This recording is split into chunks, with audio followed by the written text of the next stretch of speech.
everybody. Welcome to another episode of Andertons TV. Anyway, today, fresh from California, slightly less fresh probably than... reeking a little. Reeking a little.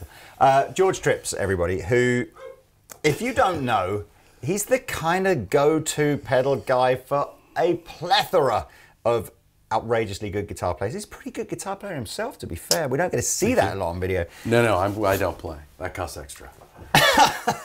But if you have ever tried a way huge pedal, or perhaps an MXR or a Dunlop pedal, chances are it'll be this man's genius inside. A little bit of everybody. I always put a little love in all of them.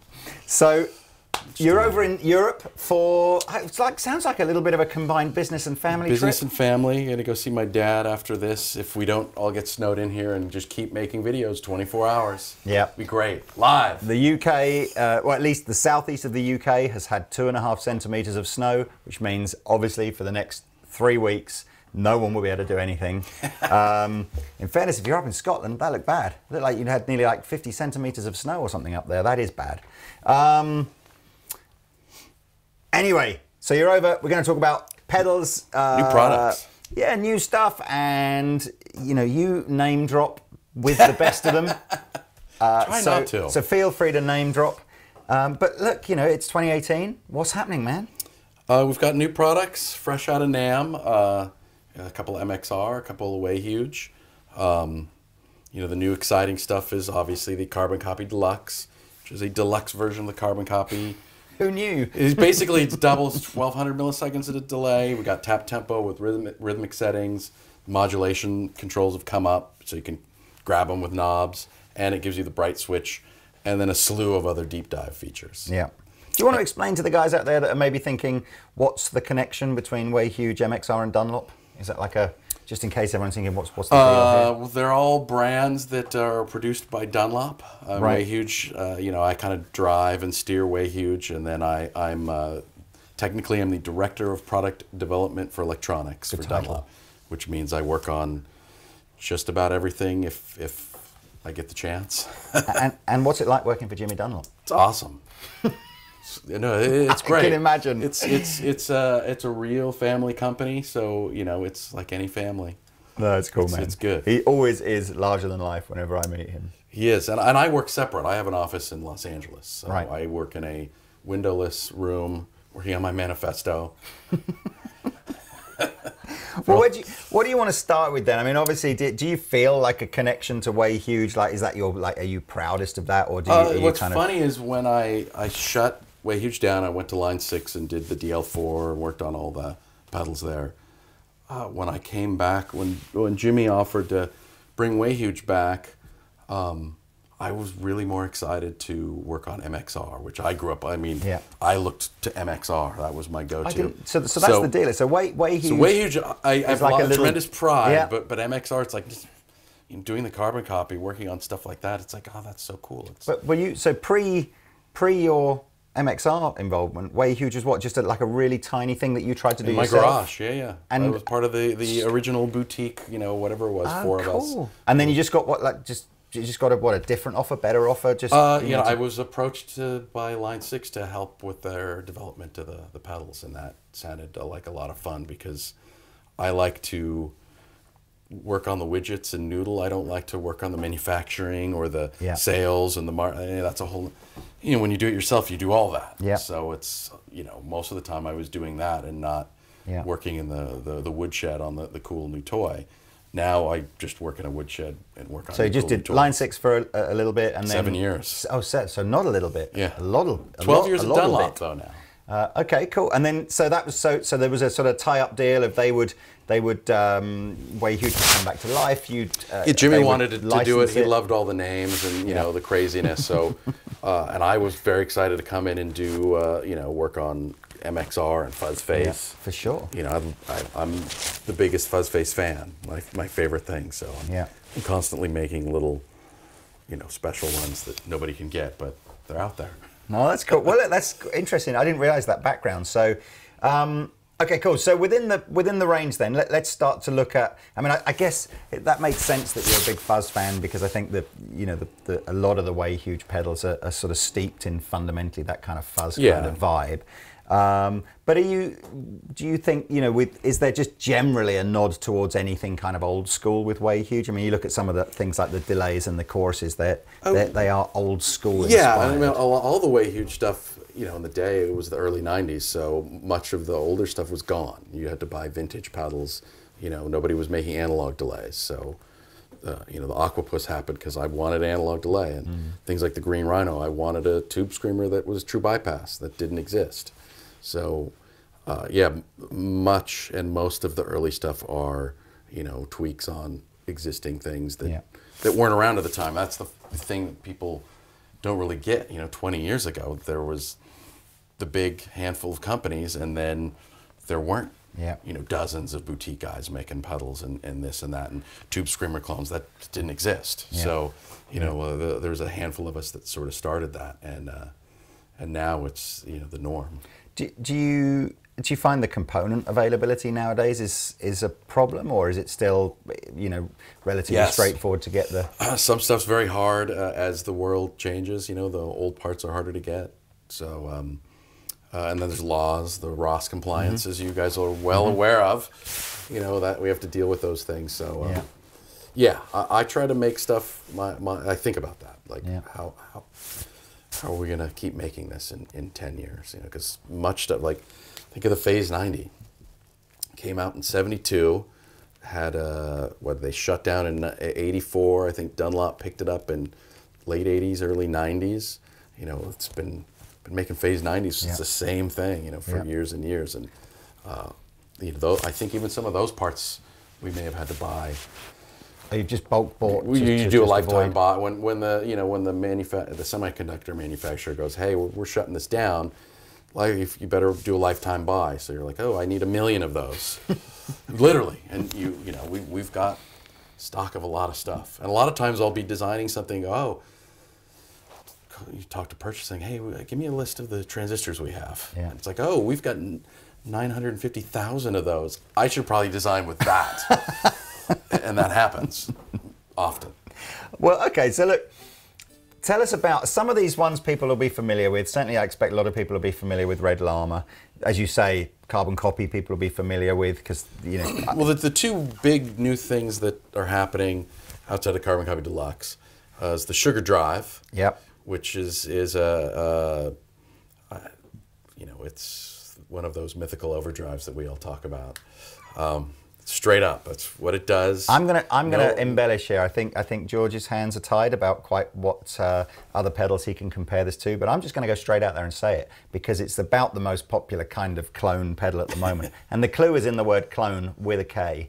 So yeah, it's basically like your take on a mini a mini clone. It's a straight up version in mini. The one liberty we really took was adding there's a little switch you need like a toothpick for. Yeah. So you can either have buffered bypass or true bypass. Which? And that was the one thing that, I shall show you. I mean, you'll be familiar with this, won't you? This is this is the Klon KTR, which is its sort of most modern revision of an actual Klon. And I love, on the side, he has a switch that says, almost always sounds better, almost always sounds worse. And effectively, almost always sounds worse is true bypass, and quite frankly, didn't look at that one. I had some gold ones loaned by famous rock stars, and that's what I looked at. I think it's my favorite naming of a switch ever, because it really sort of I think it sort of shows out the whole true bypass, like, it's really not always appropriate. No, I mean that is true. I agree with him on that. It all depends, Like, when people ask me, is there a right way? I'm like, there's not a right way.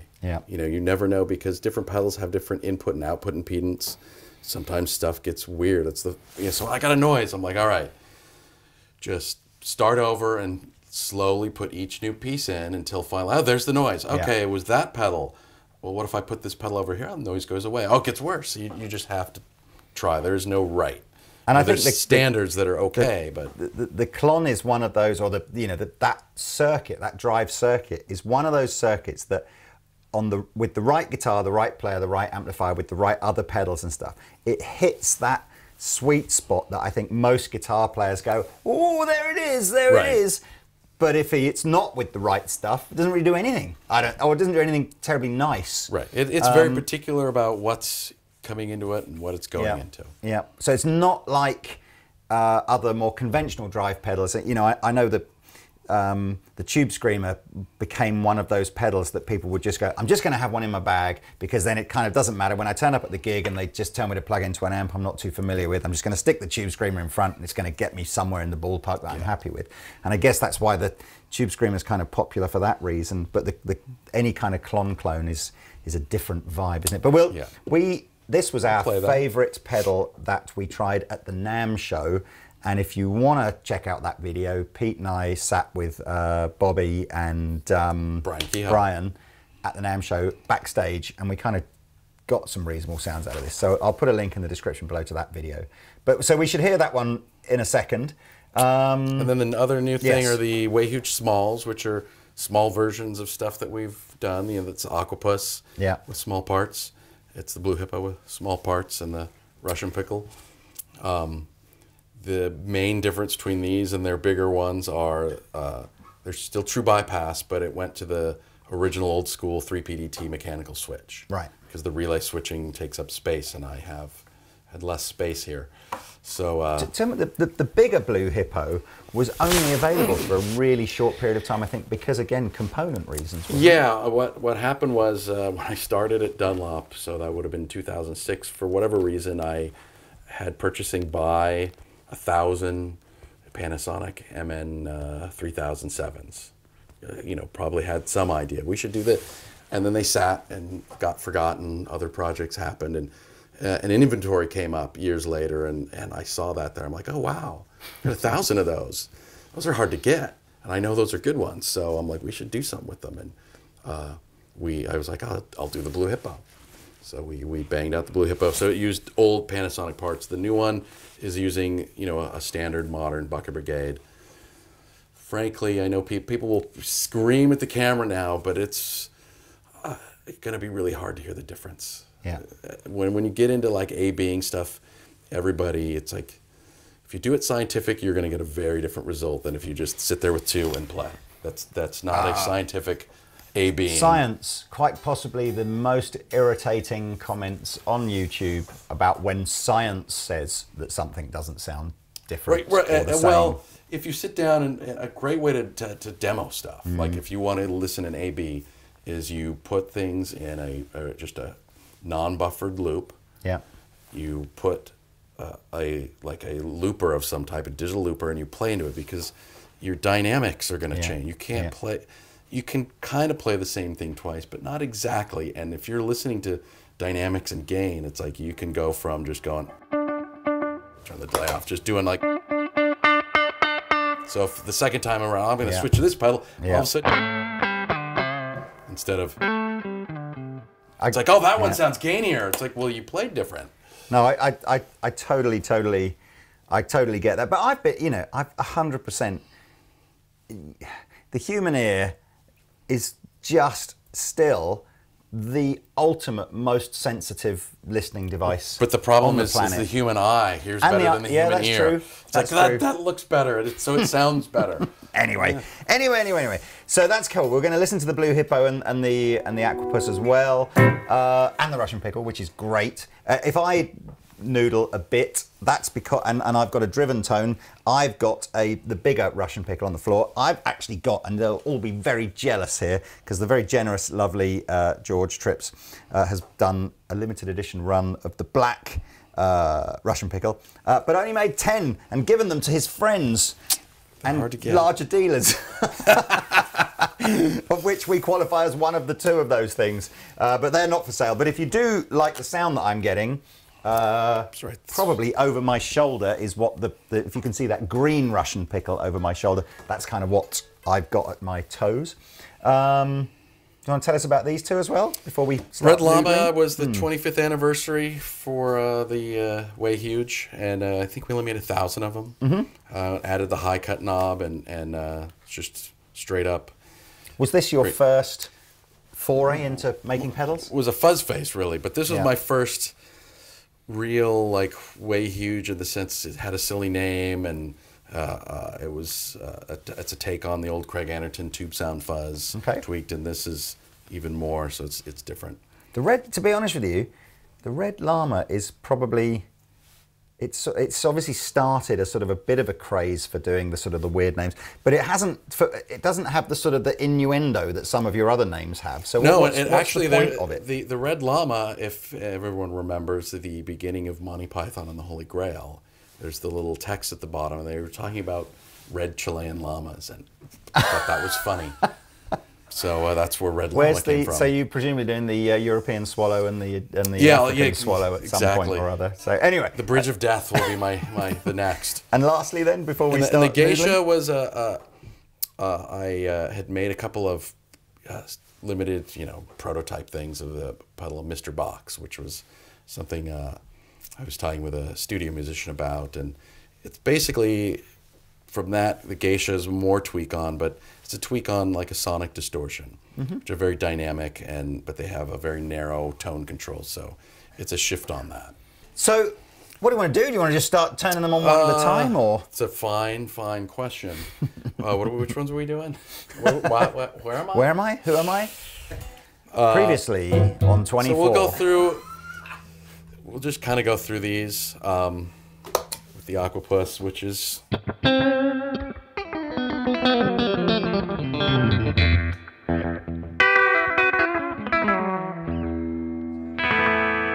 You're trying to appeal to the guy that wants that very early kind of slapback kind of delay. That's what the Aquapus does best, because it's a 300 millisecond. At the time when I did it, I was learning how to do stuff, and I said, this Bucket Brigade, and I copy this, and so it's not about big ambient delays. It's very much that sort of fattening slapback, almost double tracked kind of vibe. That's as long as it gets. So usually, and it's got a nice bright punchiness.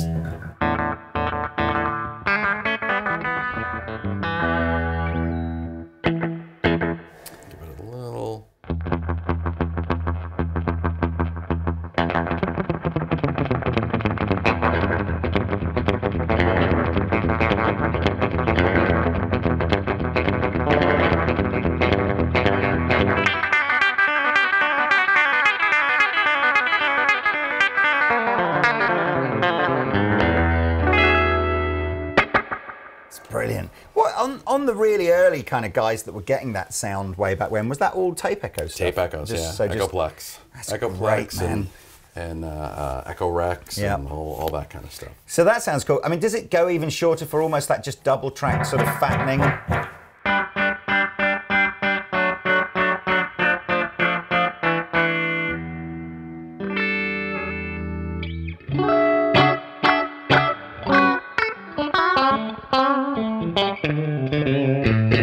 So it's where you've got the two delays so close it almost has like a sort of a modulation kind of effect, doesn't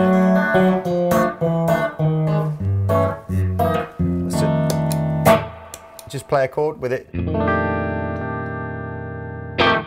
Yeah, so you can kind of hear it's very cool, the Aquapus, I'm so glad that you're doing them in smaller pedals now, because the trend of the last 5 years has been for people saying, look, my board's this big, and as much as I want one of those really big pedals, it doesn't fit on my board, so that's cool.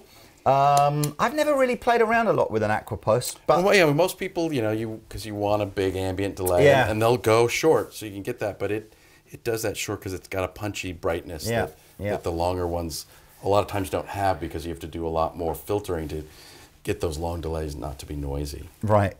But one of the pedals that I did enjoy very much, and I did think was, if you're a fan like I am of, something like an old Boss CE2 or something like that, which you just can't get nowadays, or if you want to buy one on eBay, you've got to stump up probably 150, 200 pounds to go and buy one on eBay. This is one of the closest things to that kind of. And the cool thing that the Hippo does, that, see, it goes, you can get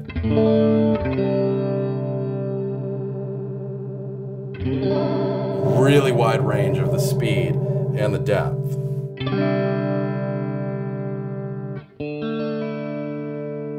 That's kind of cool. You can get some neat sounds down in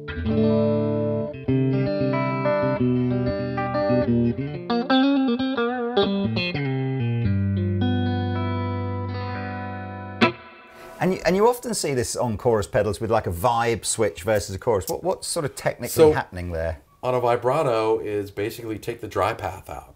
Right, so okay. Just hearing the time pitch. So it's basically the same effect, just no dry. Yeah, no dry. Signal. And it gets darker because you no longer have your dry there.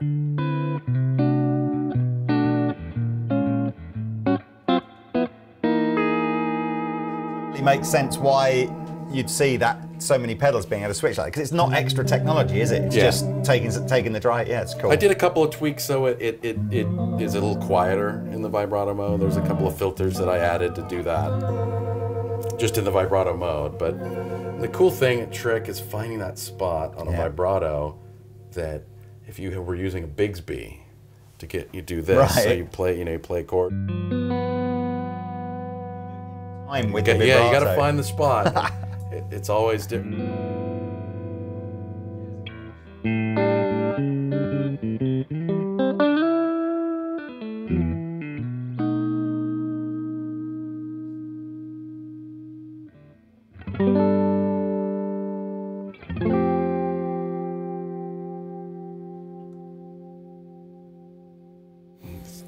It sounds great. I mean, I could never, my go-to chorus setting on my old Boss CE2 was just always speed about a third of the way up and depth to like 2/3 of the way up, and it was just that,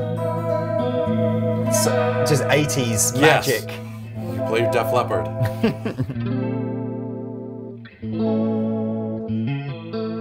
Fallen out of love, I think, with chorus. There was a time, I think, when I was first playing guitar for like the first 5 years, I wouldn't play anything without chorus on. They're great, But more recently, it's like, yeah, I should kind of get back into it. Get that.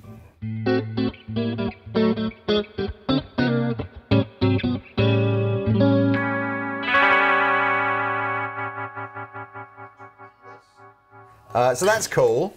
Where do you want to go next? Oh, by the way, this is everything you're hearing from George is literally just plugged straight into the front of a Fender Hot Rod Deluxe with a clean sound on the Hot Rod.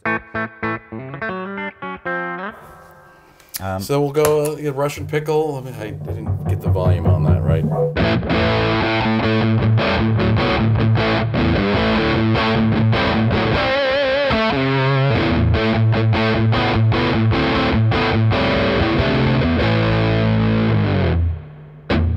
So it's just a big, woolly, we know what it is. But you've kind of, again, that's one of those fuzz pedals that seems to be quite happy plugged into a real crystal clean kind of amplifier. Yeah.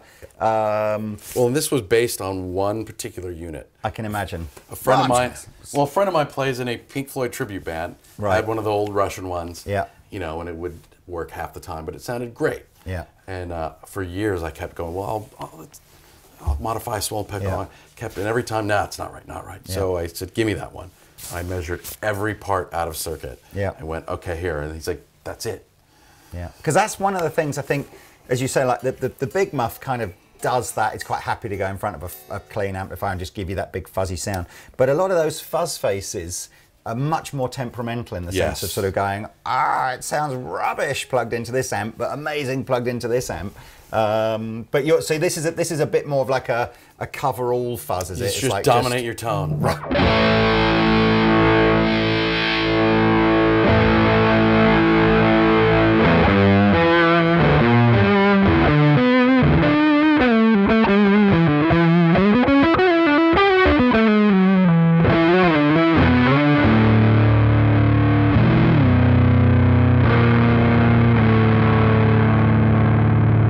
Big Ian Thornley chords. I like that. It's just that it's so good.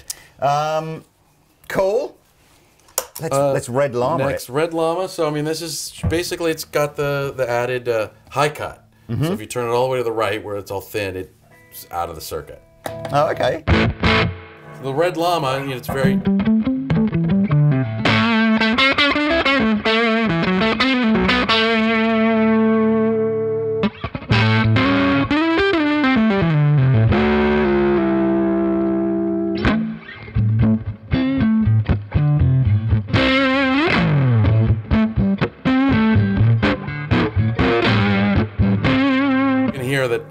basically it's a dynamic.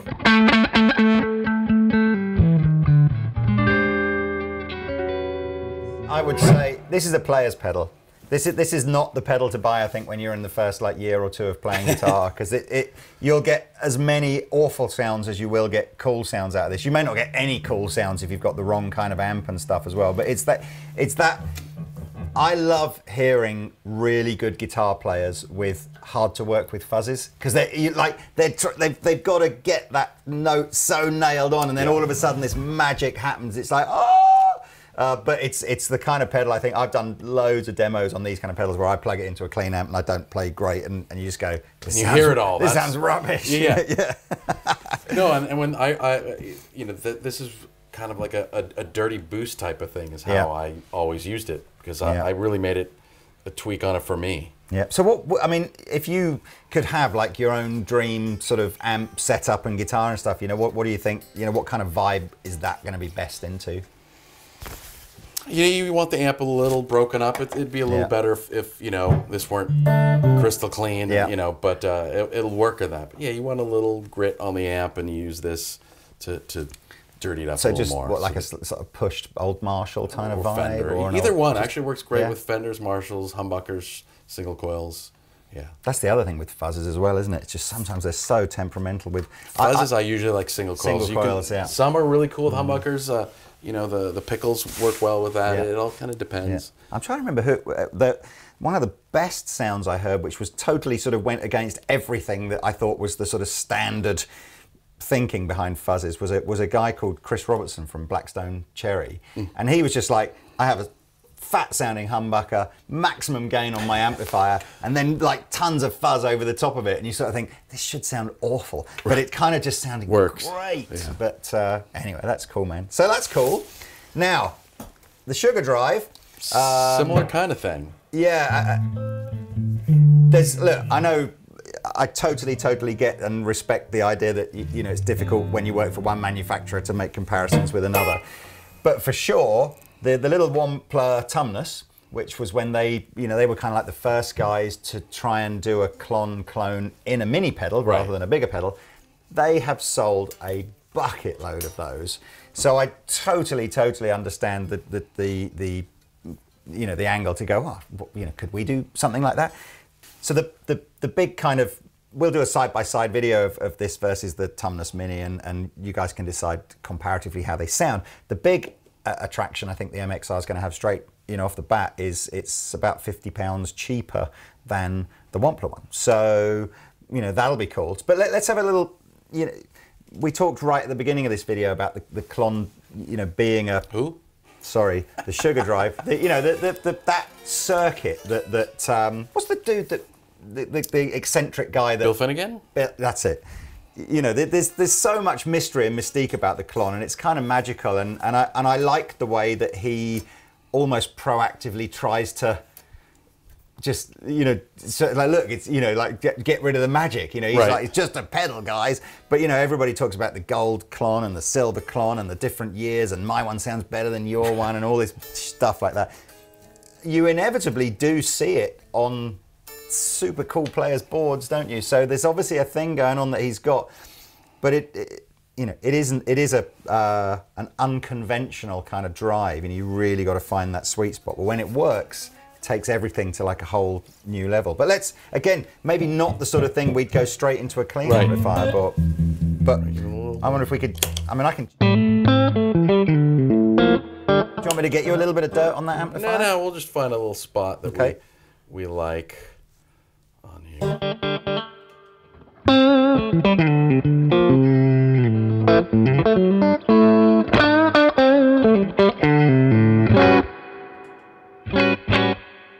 You can so hear how much fatter that tone is.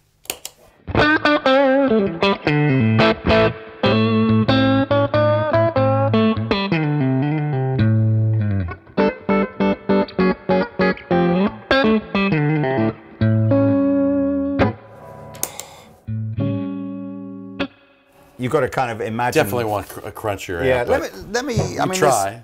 I've jumped up and popped the Hot Rod Deluxe over onto its first drive channel with the drive about 12 o'clock. It's fairness to George and the pedals here, it's you know, I don't think the Hot Rod Deluxe has the greatest gain circuit in the universe, but this is going to give you an idea. So here's the drive at like 12.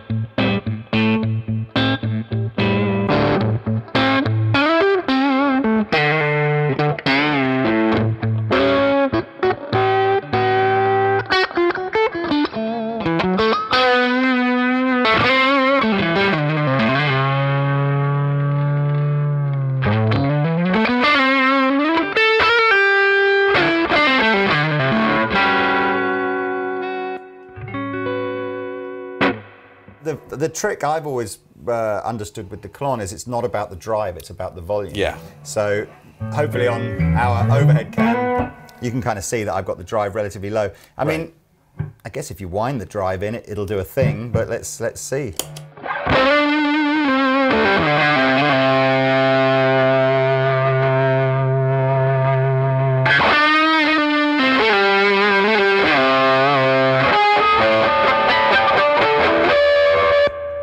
Yeah, it's a little bit too much for that, isn't it? But for me, it's always about, it just finds that every guitar, you know, has got that note that it wants to go, ah! Yeah.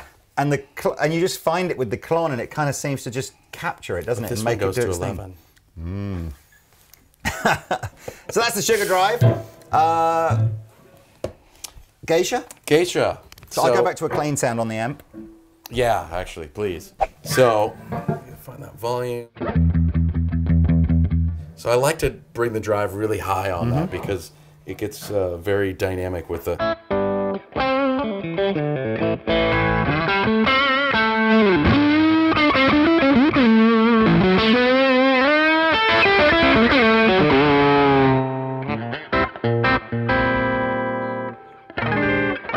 So you can get overdrives with it by just rolling your volume back on your guitar.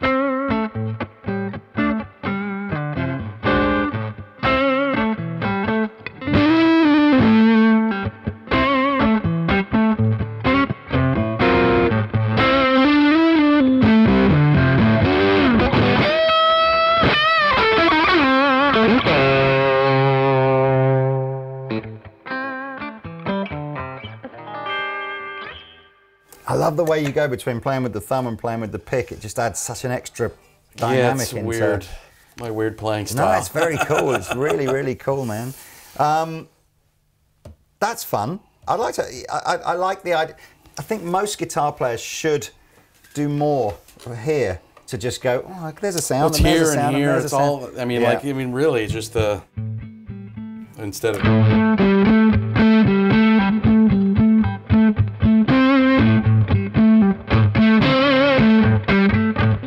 That you got to get rid of that. Can you need to invent a thumb pedal so that I can stay with my plectrum all the time, but if I press a pedal, it makes it sound brings like in I'm the thumb.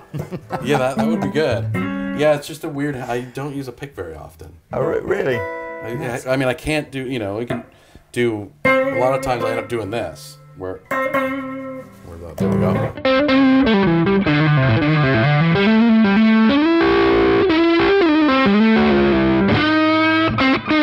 Usually use the pick when you want to.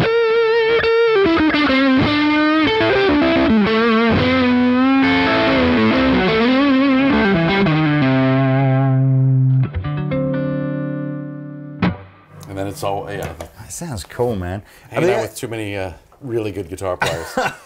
Well, we'll come on to some name dropping shortly, but just spin us through. I've got a carbon copy delay. It kind of annoys me, my carbon copy delay, because it's so brilliant. It's so good it annoys you.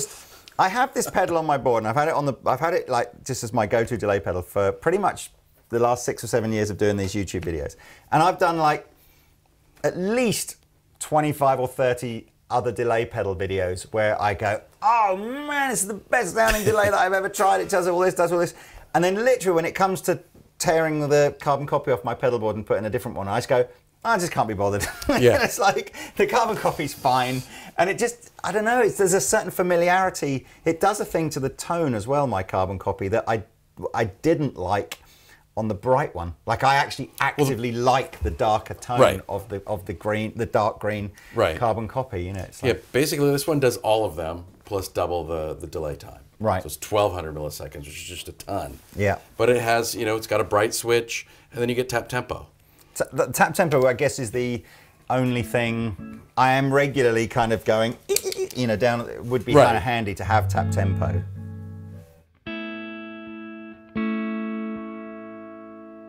Get the regen up.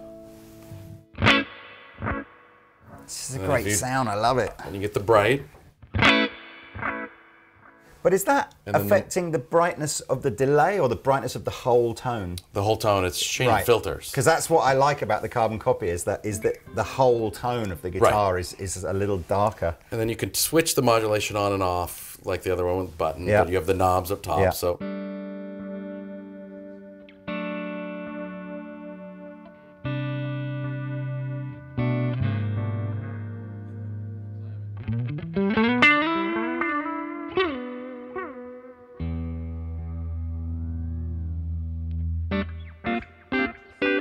If you just clammed with conviction, no one would know. It all sounds good to me. I only know that you've clammed because you say.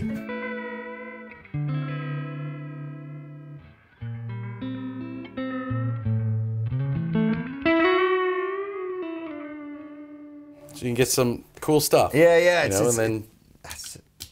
I don't know. Maybe I might treat myself to a Deluxe. Yeah, you just leave the bright switch off, and if you ever do need it, it's there. Yeah. I just love the way that the delay has got that real, like, earthy, like, dirty kind of character to it, which you just, when you plug into just a regular digital delay, it just isn't there, It's like a good soup. It's a hearty soup. Oh, well, look, that's very, very cool. I will put links to all these pedals in the description below this video, so you can go check them out in a little bit more detail if you want. If we shoot any other specific videos on these, again, you can find them on our website. I just want to sort of finish up by asking, there always appears to be a superstar guitar player that's got a little Jeorge Tripps box of magic that isn't quite ready yet on their board. So come on, name drop it out now. Who is out there on the scene that's got something that's just like a tweaked? Well, just like a thing that you're going, oh, okay, I'll maybe, but it's but it's not in production yet. It's just a. So yeah, Bonamassa, he rehearses near me, so that's sort of how all that happened, and he'll come by, and when he's changing rigs and needs stuff new, we just start throwing stuff. So he usually has something unusual to some extent. Who else? Landau has a prototype of the Blue Hippo. Ingve, I just did a custom-built fuzz face, so it's a tweaked-out version. Is he based in LA, or do you? No, he came by. They asked for one, so cool guy. I'm a big fan. He was delightful. It was great. Awesome. Because he's got I always think he's got a certain probably historic reputation, right. but he was delighted. Awesome. It was a lot of fun bringing stuff to him. He was just very excited, like a kid. That's amazing. And then, Phil X has a custom modified saucy box. Does he? We did a couple of tweaks. So his is whatever I did. I don't even remember. Probably just put a lot of level in it and stuff. A lot, yeah. Yes. No, he really likes to boost. So yeah, I probably cleaned it up more and made it louder. Yeah. Oh, look.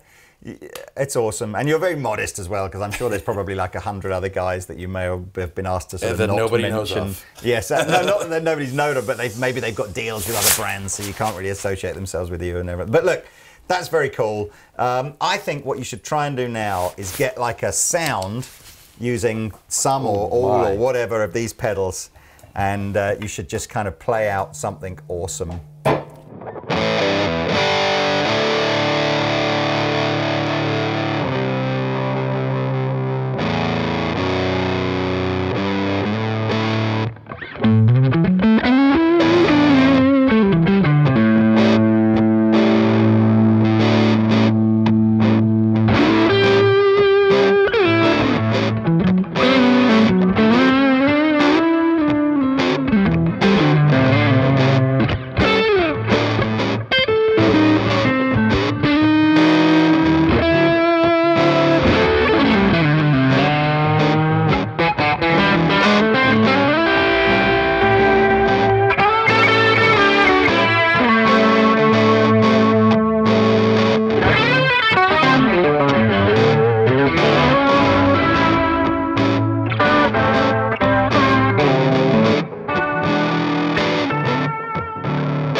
on the dirty chord.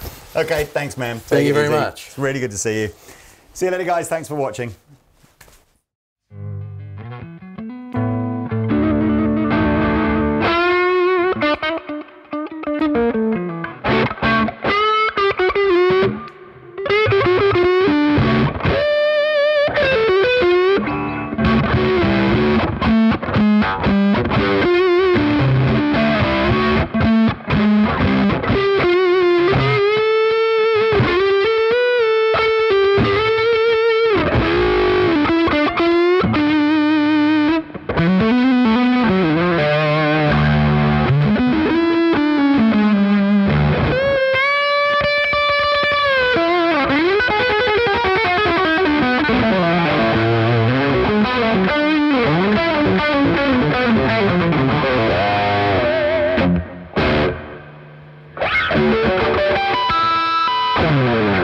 Hey everybody, thanks for watching the Andertons Guitar YouTube channel. If you're a drummer or a keyboard player or interested in music technology, you might find one of our other channels interesting, and I'll put details of those in the description below. If you want to find out more about the products we've just featured, please click here. If you'd like to buy a t-shirt like this, please click here. If you want to watch another video on our guitar channel, click down here. And to subscribe to our guitar channel, click here. Thanks again for watching, and we'll see you next time.